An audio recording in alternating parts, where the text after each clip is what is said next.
सो hello everyone. So guys अभी हम लोग स्टार्ट करेंगे हमारा chapter number 2 contract costing TY BCom semester 6 cost accounting की बात कर रहा हूँ। ओके, जिसमें हम करेंगे multiple choice question objective. So I hope guys आपको पूरी चैप्टर्स का थ्योरी पता होगा तो ही आप लोगों को ऑब्जेक्टिव समझ में आएगा। ओके, तो चलिए टाइम वेस्ट नहीं करते, फटाफट स्टार्ट करते हैं। बोल रहा है cost of rectification of defective work is, ये अप्रैल 2015 में आया था। ओके, जो बोल रहा है cost of rectification of defective work को आपने रेक्टिफाई किया, उसके लिए खर्चे लगे। अब ये जो खर्चा हुआ है, ये खर्चे को कहाँ पे लिखेंगे, बहुत इंपॉर्टेंट है। ओके, क्या ये debited to profit and loss account? Answer is no guys. Ignore from contract account? No guys, आएगा कॉन्ट्रैक्ट अकाउंट में ही आएगा। And credit to contract account? नहीं बच्चा, ये एक्सपेंस हुआ है तो ये होगा कॉन्ट्रैक्ट अकाउंट के डेबिट साइड में, आपको लिखना पड़ेगा cost of rectification of defective work. जो काम आपके डिफेक्टिव हो गए थे उसको आपने रेक्टिफाई किया, उसके लिए कुछ खर्चे किए आपने। ओके, बात करता है retention money is equal to, retention money ये भी अप्रैल 2015 में आया था। ओके, जिसने इसका थ्योरी पढ़ा रहेगा, राइट, जिन्होंने हमारे लेक्चर बाय किए रहेंगे वहां पे मैंने ऑलरेडी एकदम डिटेल में बताया था रिटेंशन मनी क्या होता है। ओके, रिटेंशन मनी ये होता है जब हम वर्क सर्टिफाइड में से माइनस कर देते हैं payment received by the contractor, जितना पेमेंट कॉन्ट्रैक्टर को मिल गया है तो जो बाकी का बचा हुआ पैसा रहता है उसे हम बोलते हैं रिटेंशन मनी। जितना भी वर्क सर्टिफाइड हुआ है उसमें से आपने कॉन्ट्रैक्टर को जितना पैसा दे दिया तो जो इन दोनों के बीच का गैप होता है उसे बोलते हैं रिटेंशन मनी, याद रहेगा। नेक्स्ट देखते हैं, in a contract costing loss of material by fire is debited to. Okay, loss of material by fire हो गया, इसको डेबिटेड टू कहाँ पे करेंगे बताइए, डेबिट कहाँ होगा? सर ये नुकसान हो गया, कॉन्ट्रैक्ट अकाउंट के डेबिट में तो नहीं आएगा, राइट।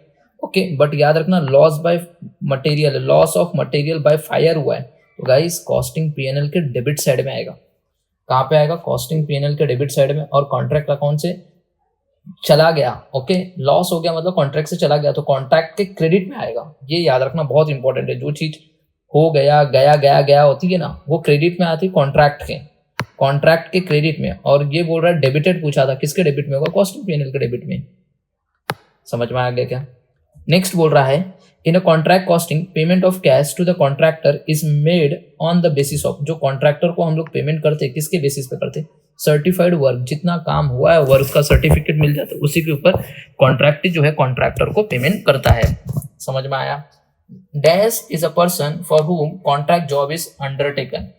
ओके, बताइए क्या आएगा? Sir contract is a person for whom the contract job is undertaken. Next बोल रहा है when a contract work is completed to the extent of 20% of the contract price, profit to be credited to profit and loss account। अभी हमने देखा था अगर आप 0% से 0 से लेके 25% तक, मतलब बिलो 25% तक, मतलब क्या 24.99% तक अगर आपने काम किया है तो कोई भी प्रॉफिट आप घर पे नहीं ले जा सकते, सारा का सारा आपको रिजर्व्स रखना पड़ेगा। तो बताइए यहाँ पे क्या बोला? Credited to profit and loss. आप 25% से बिलो हो तो कोई भी प्रॉफिट आप costing profit and loss account में नहीं ले जा सकते, तो बच्चा प्रॉफिट एंड लॉस अकाउंट में कुछ नहीं जाता, जो कि नील हो जाएगा इसका आंसर। ओके, नेक्स्ट बात करते हैं cost of contract is determined by preparing.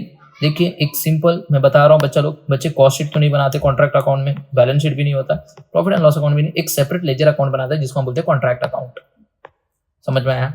Work done but uncertified is valued at, हाँ इसको बोलते हैं वर्क तो कंप्लीट हो चुका है बट अनसर्टिफाइड है, जो कि सर्टिफाइड नहीं है, इसको वैल्यू करते हैं हमेशा कॉस्ट प्राइस के ऊपर, बहुत इंपॉर्टेंट है, ये आ सकता है। Work uncertified is valued at cost price, ये याद रखना। आगे बोल रहा है notional profit is, notional profit क्या होता है?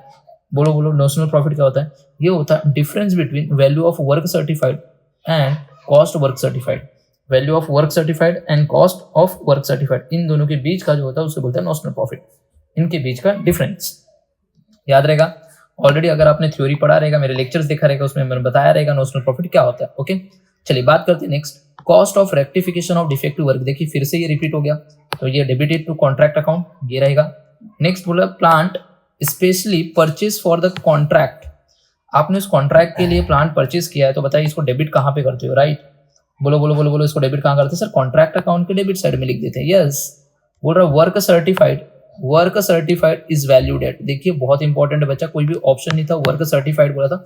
अगर वर्क अनसर्टिफाइड होता है, वर्क अनसर्टिफाइड ये तो कॉस्ट प्राइस, तो यहाँ पे ये गलती से मिस्टेक हो सकता है, यहाँ पे अनसर्टिफाइड होगा, तब ये 4 ऑप्शन थे तो इसमें से ये कॉस्ट वाला राइट था, बट देखिए यहाँ पे मिस प्रिंट हुआ रहेगा तो वर्क सर्टिफाइड लिखा हुआ है, तो वर्क सर्टिफाइड होता है तो बच्चा ये हमेशा कॉन्ट्रैक्ट प्राइस जो को मैंने देखिए यहाँ पे मैंने ई ऑप्शन खुद से लिखा है, तो आंसर इसका ये रहेगा कॉन्ट्रैक्ट प्राइस। हो सकता है यहाँ पे अनसर्टिफाइड हुआ रहेगा, अगर अनसर्टिफाइड होता तो ये 4 ऑप्शन है ए बी सी डी, तो इसमें से ये वाला आंसर राइट होता है, बट यहाँ पे सर्टिफाइड बोल दिया तो याद रखना कॉन्ट्रैक्ट प्राइस। वर्क सर्टिफाइड हमेशा किसके ऊपर वैल्यूड होता है, कॉन्ट्रैक्ट प्राइस। कॉन्ट्रैक्ट प्राइस में कॉस्ट प्लस प्रॉफिट दोनों आता है, याद रहेगा। नेक्स्ट हम बात करते हैं बच्चा लोग, बोल रहा है in contract costing loss of material by fire credited to, दिखा ऊपर वाला डेबिटेड था एक बार और यहाँ पे बोला है क्रेडिटेड टू, तो बताइए क्रेडिटेड टू क्या आएगा, बोल sir credited to contract account, याद रहेगा।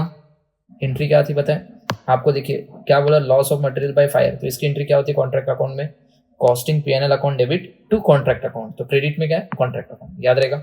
अब बोल रहा है कि if cash received is 80% of work certified, जो कैश रिसीव्ड है वो 80% है वर्क सर्टिफाइड का, जो कि 4,80,000 रुपए, तो बताइए वर्क सर्टिफाइड कितना होगा, सिंपल सा है, चलो देख लेते।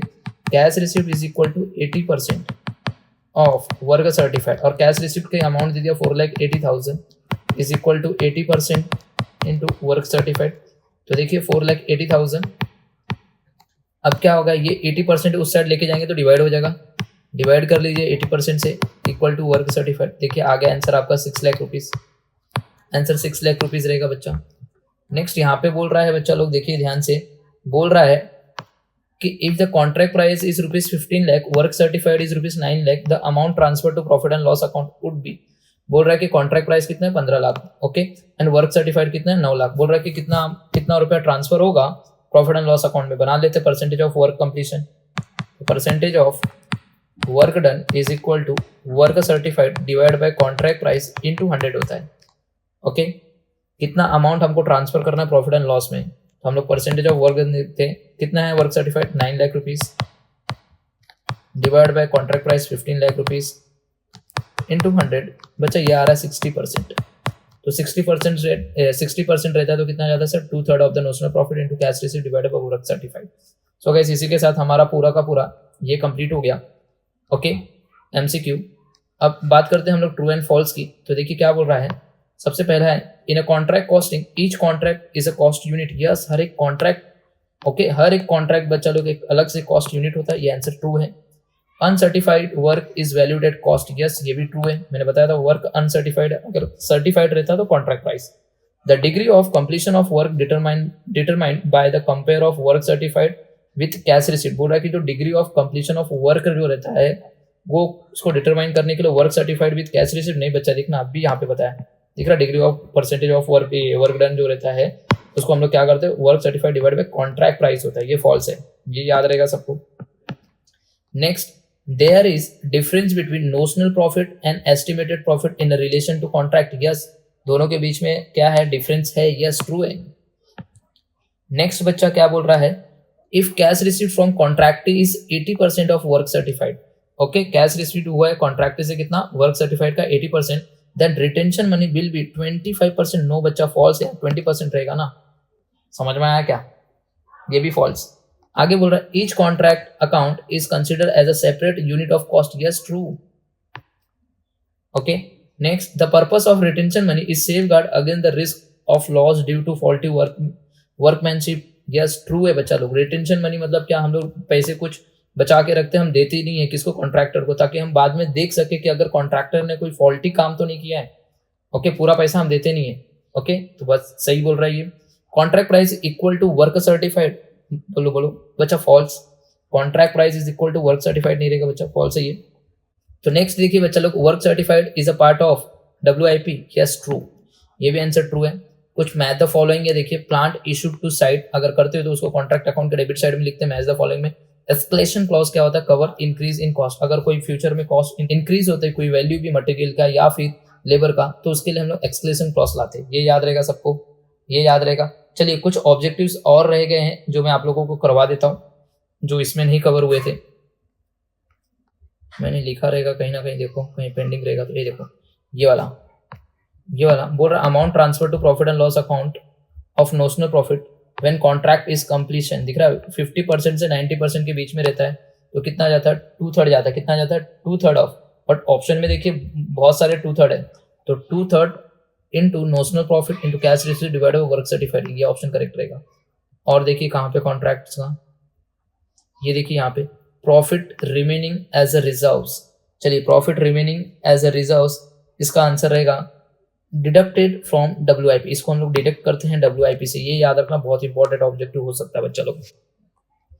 नेक्स्ट यहाँ पे वर्क सर्टिफाइड बिलो 25% है। अगर आपका percentage of work completion below 25% है तो बच्चा यहाँ इसका आंसर होगा नील। कोई भी प्रॉफिट हम घर पे नहीं ले जा सकते, याद रहेगा क्या।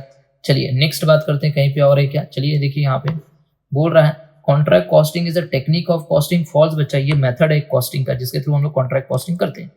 ओके, कॉन्ट्रैक्ट कॉस्टिंग क्या है, मेथड है, ये भी एक आंसर था। और कहीं पे है क्या, चेक कर लेते हैं। ये रहा यहाँ पे, ओके नहीं सॉरी, ये कॉस्ट लेजर का है, ये ऑलरेडी हो चुका है। कॉन्ट्रैक्ट का देखिए यहाँ पे कौन से पेपर है, देखिए ये अक्टूबर 2016 में आया हुआ था। ओके चलिए देखिए क्या बोल रहा है, retention money is equal to, क्या होता है, जितना भी वर्क सर्टिफाइड होता है उसमें से माइनस कर दीजिए जितना भी आपने कॉन्ट्रैक्टर को पे कर दिया है। तो सी आंसर इसका करेक्ट आंसर रहेगा। सो गाइस अब यहाँ पे देखिए दो यहाँ पे भी है ट्रू एंड फॉल्स में, ये भी देख लीजिए। बोल रहा है sub contract is a private arrangement between the contractor and contractee. False बच्चा, फॉल्स, ये फॉल्स है। ओके सब कॉन्ट्रैक्ट क्या होता है, जब कॉन्ट्रैक्टर क्या होता है कुछ कॉन्ट्रैक्ट किसी और थर्ड पार्टी को देता है, उससे काम करवाता है। मतलब समझ में आ गया क्या, मतलब उससे काम नहीं हो पाता तो वो थर्ड पार्टी से कोई कॉन्ट्रैक्ट करवाता है तो वो बोलते हैं सब कॉन्ट्रैक्ट।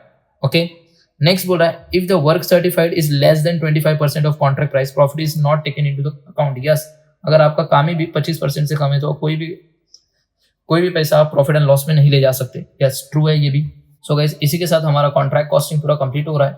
ओके तो जितने भी MCQs हमने कॉन्ट्रैक्ट कॉस्टिंग के दिए के सारे हमने कंप्लीट कर दिए। ओके सो आई होप आपको समझ में आया रहेगा। अभी भी मैं बात कर रहा हूँ, अगर जिन बच्चों को लगता है कि जिनका कुछ भी पढ़ के नहीं हुआ है, सो गाइस आप आराम से विजनरी कॉमर्स एकेडमी का ऐप डाउनलोड कीजिए, वहां से आप देखिए। ओके